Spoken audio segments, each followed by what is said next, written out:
Dobar dan svima. Vidim da smo došli u velikom broju, bez obzira na sinoćnu žurku. Nadam se da vam je bilo super. Evo, danas ćemo pričati o računovodstvenoj konzoli. Podijelili smo ovu našu prezentaciju u dva dela, odnosno deo koji se tiče novca koji ću ja vam pokazati i kolega Edin koji će vam pokazati računovodstvenu konzolu koja se odnosi na kadrove. Evo da krenemo.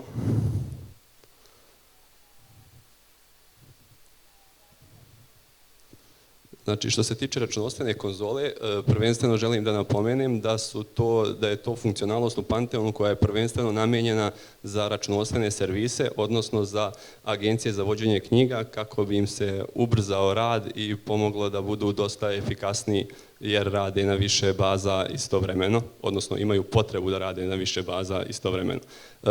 Nije namijenjena samo za računovodstvene servise, nego za druga preduzeća koja imaju više baza, odnosno potrebu da koriste više baza. Neke od funkcionalnosti su ovdje koje možete da vidite, ali svaki, ne mogu da kažem baš svaki novi build, ali u veoma kratkom periodu smo dodali dosta funkcionalnosti. Ja sam pripremio danas dve baze da vam pokažem malo kako to funkcioniše. Sješću kako bi mi bilo lakše. Znači, računovodstvena konzola se nalazi, bar ova što se tiče novca, nalazi se u modulu novac, obračuni i računovodstvena konzola.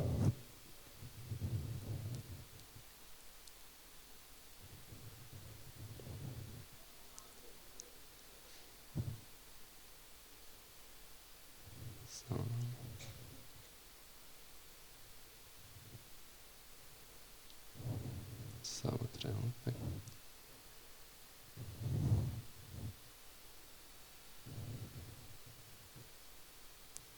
Gdje nam je? Znači, kao što sam rekao, nalazi se u modulu novac, obračuni, računovodstvena konzola i ta računovodstvena konzola izgleda ovako. Znači, imamo par ovih podmenija, odnosno tabova, podešavanja, kontrole, knjiženja, automatska knjiženja, neke prečice za računovođe, obračune servisu i tako dalje.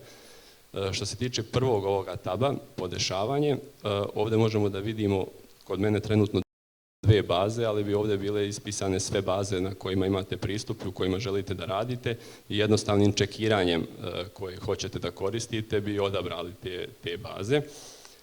Pored toga imamo neka podešavanja koja možemo da koristimo, to su izvedi sljedeće kontrole gdje su navedene kontrole koje mogu da se koriste. Ove kontrole su u stvari prenešene standardne Pantheonove kontrole koje se nalaze u modulu novac, obračuni, kontrolni ispisi. To su u stvari te kontrole koje se nadam da već koristite. Odabirom, odnosno čekiranjem koje hoćemo da izvedemo, Pantheon bi izveo te kontrole u bazama koje smo odabrali. Ukoliko kliknemo ovdje na izvedi sve, on će da uradi te kontrole.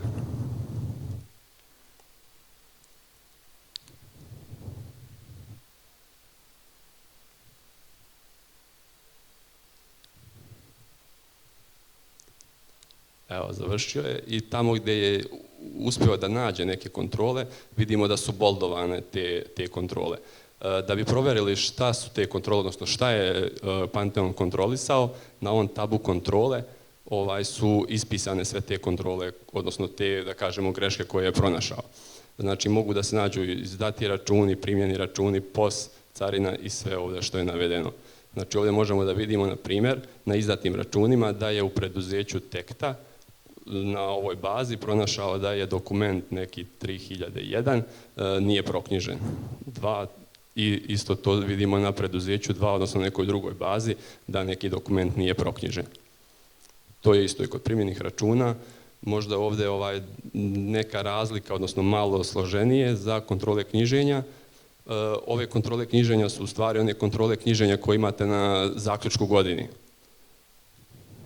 koje su također navedene ovdje i gdje možete vidjeti koje je u pitanju, koje preduzeće i koja baza je u pitanju.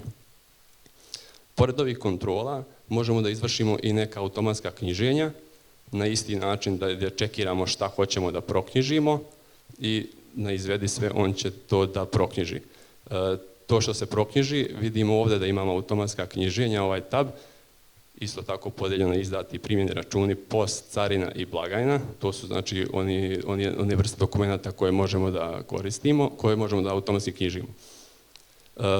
Znači standardno Panteonov izgled da odaberemo koja vrsta dokumenta, odnosno koji nalog, datume, konta za parske razlike i ovdje čekiramo koje sve hoćemo dokumenta da proknjižimo.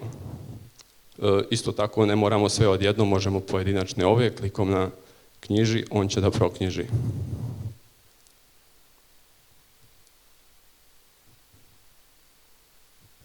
Evo vidimo, znači za preduzeće u bazi Pankon 1 je otvoren nalog 4200 1 i tu je proknjiženo što se tiče jedne baze, odnosno jednog preduzeća i drugog preduzeća. Dvoklikom možemo da dođemo vrlo jednostavno do tog naloga koji se nalazi u drugoj bazi. Bez onih klasičnih prijavljivanja, mijenjanje baza, usera i tako dalje.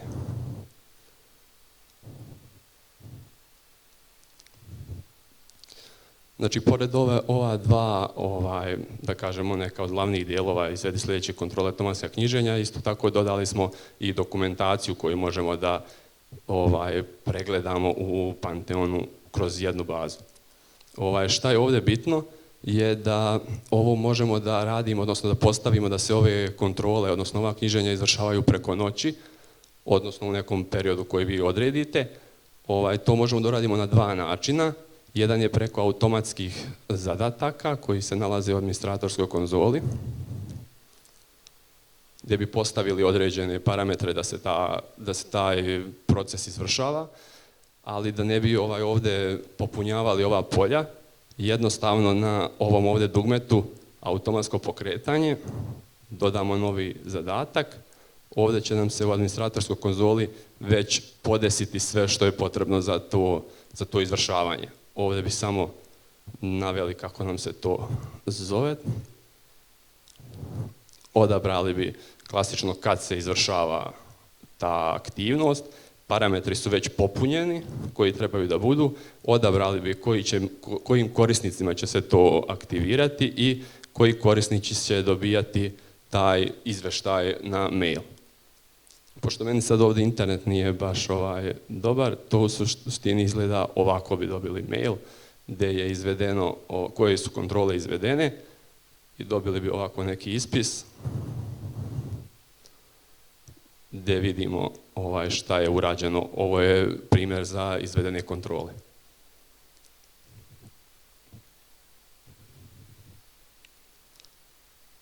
Drugi način da se postavi neki automatski zadatak je preko onog task schedulinga. To izgleda ovako, znači koristili bi opciju prijedlog obrazaca gdje bi odabrali, odnosno čekirali šta hoćemo da nam se izvršava. To bi snimili kao prijedlog obrazaca. Na primjer ovako. Nakon toga u čarobnjaku ova prva opcija dodaju raspoređivač zadataka. Odabrali bi klasičan oblik za task scheduling gdje bi dodali taj naš zadatak.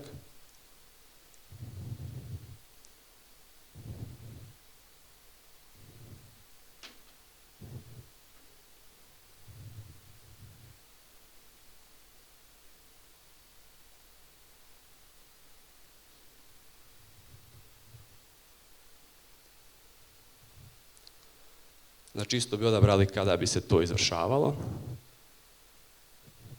Znači tačan datum, vrijeme.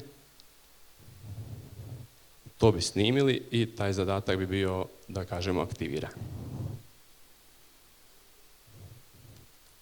Kada to dođe, dobili bi na mail isti izveštaj kao preko automatskog izvršavanja zadataka. Sljedeći tab, odnosno sljedeća funkcionalnost je ova prečica za računovođe. Da bi dobili ovaj meni, potrebno je na ovim podešavanjima da odaberemo preduzeća koja želimo da nam se prikažu ovim prečicama, čekiranjem ovog ovdje i postavkom baze za brze prečice bi se ta preduzeća pojavila ovdje. Znači, izgled ovoga je da s lijeve strane imamo preduzeća koja smo čekirali i imamo određene vrste dokumenata koji su navedene ovdje, s tim da nam se ovdje prikazuju ti posljednji dokumenti koji su kreirani u pojedinim bazama. Znači, ovo ovdje je više radi pregleda i da bi mogli da dođemo lako do tih baza, odnosno do tih dokumenata. Bilo koji dokument ovdje da kliknemo, Pantheon će nas odvesti u tu bazu bez onih prijavljivanja, menjanja usera i tako dalje.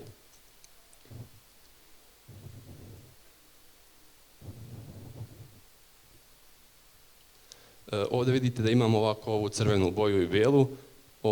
To nam u stvari, to su podešavanja da bi imali onako brzi pregled tih dokumenata. Ovdje na ovom dugmetu preduzeće dobijamo podešavanja gdje možemo da odredimo boje i vremenski period, odnosno boju za određeni vremenski period. Kod mene ovdje u primjeru, znači ako imam neki dokument koji je u periodu od 8 dana kreiran, bio bi označen zelenom bojom. Ovdje je još bitno da možemo lako doći do određenih ispisa, odnosno do nekih izveštaja, da kažemo glavnih izveštaja, bilansa stanja, uspjeha, bruto bilansa. Znači, desnim klikom na određenu bazu imamo ispiši bilanse koje možemo da ispisujemo u toj nekoj drugoj bazi. Isto tako štampanje bruto bilansa,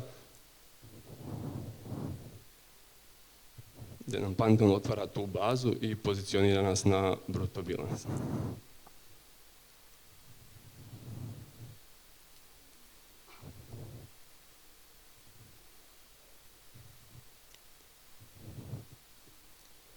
Onda dalje, sljedeći meni je obračun rada u servisu. Ovo je prva funkcionalnost koja je dodata ili kreirana u ovom dijelu računovodstvene konzole. Ovo je namijenjeno računovodstvenim servisima da bi mogli da fakturišu svoje usluge određenim korisnicima, odnosno klijentima. Ovdje imamo određene obračune, odnosno ispise prema određenim, da kažemo, grupacijama, da li ćemo da to radimo po preduzećima, po korisnicima, po nekim kriterijuma i tako dalje. Što se tiče podešavanja, ovdje čekiramo koje baze koristimo, odnosno koje nam ulaze u taj obračun. Također imamo dva osnovna kriterijuma, da kažemo, naše stvari koje želimo da fakturišemo. To su korisnici, znači njihov rad da fakturišemo i neki kriterijumi. Što se tiče ovih kriterijuma, možemo ih skinuti sa web servisa. Prenesemo u bazu.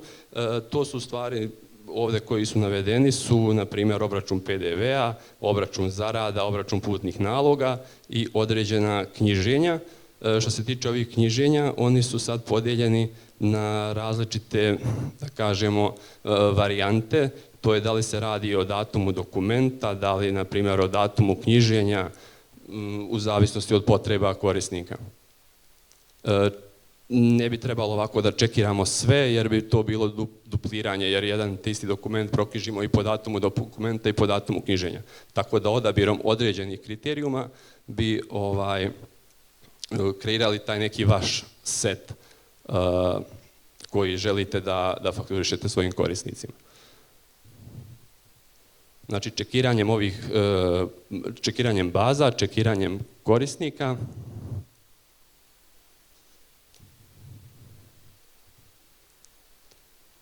kriterijuma na ovom tabu obračun, odnosno obračun rada u servisu. Pantheon bi nam pokazao sve, da kažemo, redove ili sva po ovim našim kriterijima kod mene knjiženja i da sam imao u ovim bazama obračun PDV-a bio bi prikazan. ovo nije samo namijenjeno za ovaj ispis da bi ovako vidjeli samo ovaj pregled, ovo je povezano sa periodičnim fakturisanjem koje se nalazi u modulu roba, periodično fakturisanje, da bi, odnosno ova računovodstvena konzola nam dozvoljava, odnosno omogućava da ovaj naš obračun prenesemo u periodično fakturisanje i da automatski izdajemo te fakture.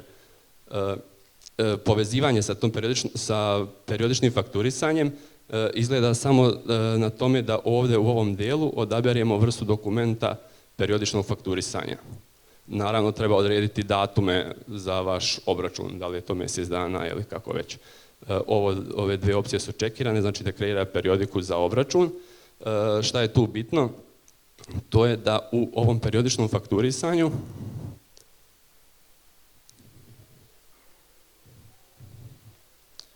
imamo navedena preduzeća, odnosno naše korisnike kojima želimo da fakturišemo naše usluge i dva osnovna podatka koja su bitna, to je da ovdje izaberemo bazu tog preduzeća, a u ovom dijelu gdje upisujemo idente potrebno je da odaberemo ovaj kriterijum iz konzole.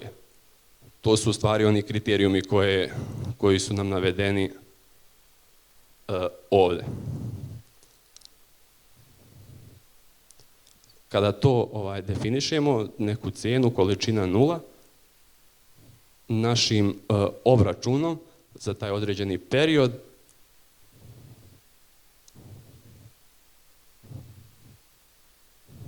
samo da zatvorim.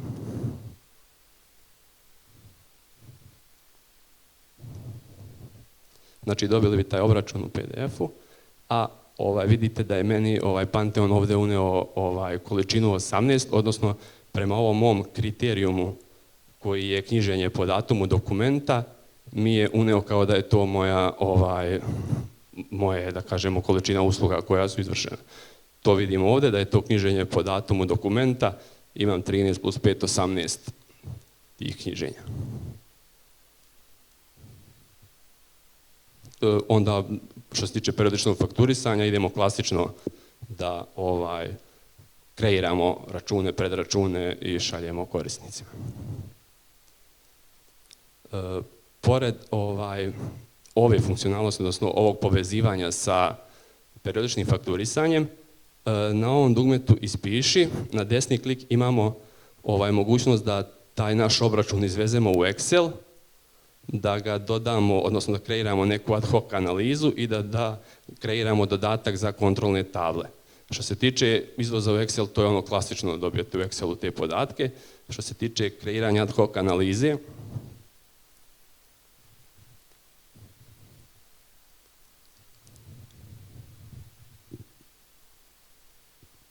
otvori nam se ad hoc analiza gdje možemo da odaberemo, na primjer, dimenzije preduzeće korisnik, mjerenje količina,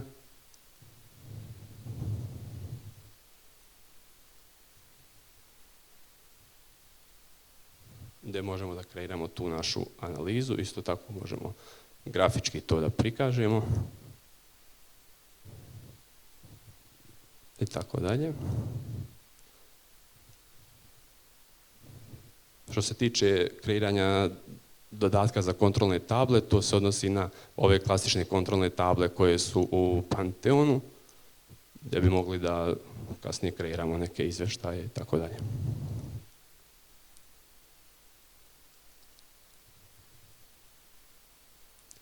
Znači, pored, da kažemo, ovih 3-4 stvari koje su glavne i koje sam pripremio da istaknem za ovu radionicu, imamo obračun amortizacije, imamo neki deo koji se odnosi na obračun plata, s tim da je obračun plata izdvojen u posebnu, da kažem, računovodstvenu konzolu o kojima će kolega da priča.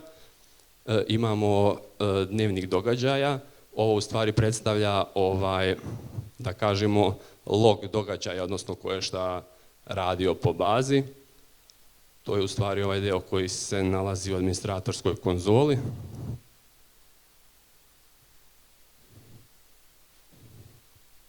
Znači isto tako gdje možemo da vidimo ovaj log događaja, s tim da računovodstvena konzola nam dozvoljava da koristimo više baza odjedno.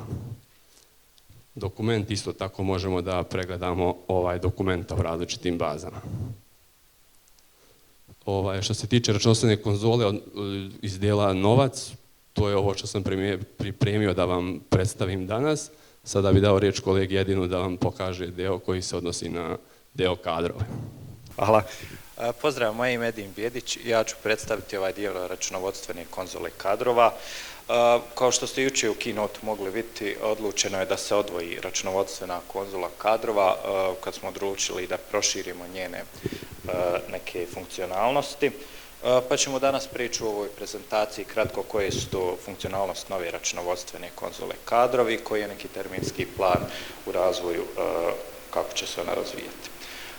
Kao što znamo u staroj računovodstvenoj konzoli koju smo imali u novcu, imali smo tab obračun plate gdje smo u suštini mogli zadavati automatsko izvršavanje obračuna u više baza, što je bilo korisno ako smo imali veći broj baza, ako smo veći broj radnika imali, tako da se na taj način moglo rasteretiti naši resursi, da se u nekim satima van radnih sati to radi. Dok smo same pripreme obračuna, tih obračuna koje možemo tako zadati, morali raditi u tim posebnim bazama, drugim riječima, morali smo otvarati svaku tu bazu podataka, posebno pripremati podatke za obračun, otvarati dokumente obračuna, pripremu raditi i onda smo mogli u računovodstvenoj konzoli postavljati automatsko izvršavanje obračuna u određeno vrijeme. Ideja u novoj konzoli nam je, kao što vidite ovdje, ova funkcionalnost gdje sa lijeve strane imamo na listi sve baze podataka koje imamo na našem serveru i gdje se pozicioniranjem na svaki od tih baza na ovim različitim tabovima koje vidimo, ne znam, kadrovska evidencija, obračun plata kao tim osnovnim tabovima u kojoj ćemo raditi, prikazuju podaci one baze podataka na koje smo trenutno pozicionirani tu mišem sa lijeve strane ekrana ili u slučaju, ne znam, tabova ispisi, platni nalozi, knjiženjem kad filtriramo i pozivamo podatke koji su kandidati za, ne znam, kreiranje platnih naloga, obračunate plate, možemo filtrirati podatke iz svih ovih baza podataka sa lijeve strane.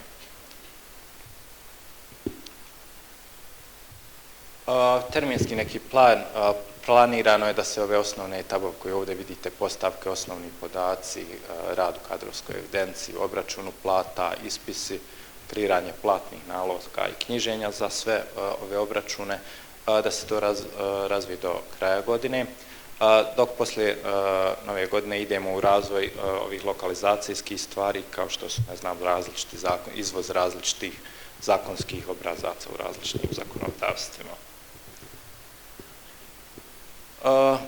Pa krećemo lagano kroz ove pojedinačne tabove da vidimo koje su neke funkcionalnosti koje ćemo moći naći na njima.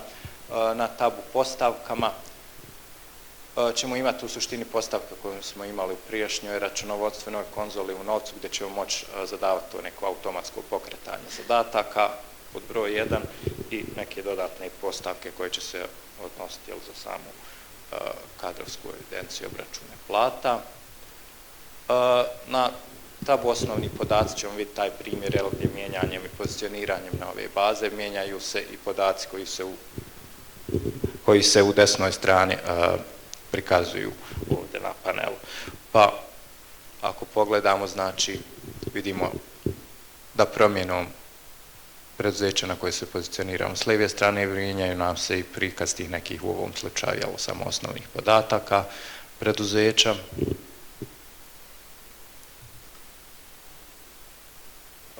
Dok u panelima kao što je panel kadrova, kadrovske evidencije, ćemo moći za svaku od ovih baza u trenutno aktivnoj bazi podataka pristupati personalnim mapama radnika i svake te baze zavisno od toga u koju smo bazu pozicionirali se na lijevoj strani.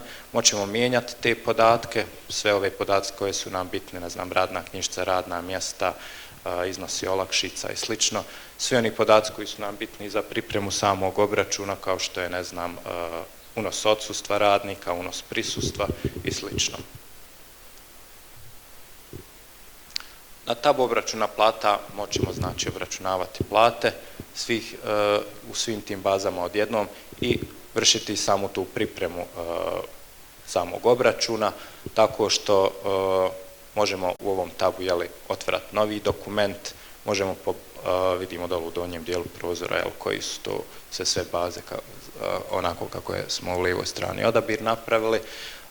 Možemo povlačiti pripremu obračuna što se odnosi na unos odsutnosti, unos zadataka iz personalne mape i obračunavati plate. I vidit ćemo na videu kasnije, možemo pregledati te greške obračuna, pristupati samim obračunima koji su kreirani na ovaj način, ispravljati ih i ostatak operacija koje su nam bitne za obračun plate praviti. Na ispisima, na ovim panelima sljedećim princip je taj da baze koje imamo sa strane su nam, koje obilježimo, sve su nam oni kandidati za kreiranje u ovom slučaju ispisa, gdje preko filtera postavljamo te neke ispise i dole u donjem dijelu prozora možemo vidjeti da su nam se povukle podaci za više različitih dokumenata iz više različitih baza i onda to možemo ispisivati, one standardne funkcionalnosti koje imamo na ispisima plata, ispisivati, slati ih na mail ili izvoziti u folder. Isti princip imamo na panelu platnih naloga, gdje vidimo da smo ovdje povukli obračunate plate u različitim bazama podataka kao kandidate za kreiranje virmana i možemo ovdje na jednom mjestu podešavati, kreirati te virmane.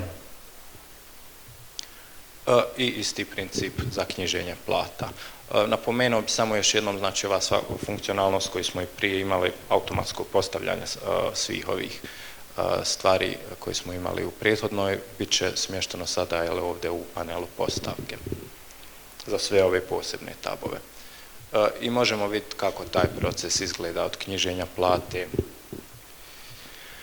od samog tog knjiženja plate u više baza podataka, otvaranja novog dokumenta, povlačenja, to je pripreme podataka za taj obračun iz kalendara i zadataka, obračun plate, pregled nekih grešaka za sve te baze u kojima se greške pri obračunu pojavile, pristup tim obračunima i same te konzole, ispravka u konzoli, to jest u trenutno aktivnoj bazi, bez da ulazimo u bazi u kojoj je greška nastala, pa ispravljamo na obračunu i posle ispravke obračuna preračuna ove standardne funkcionalnosti knjiženje, tako obračunatih plata,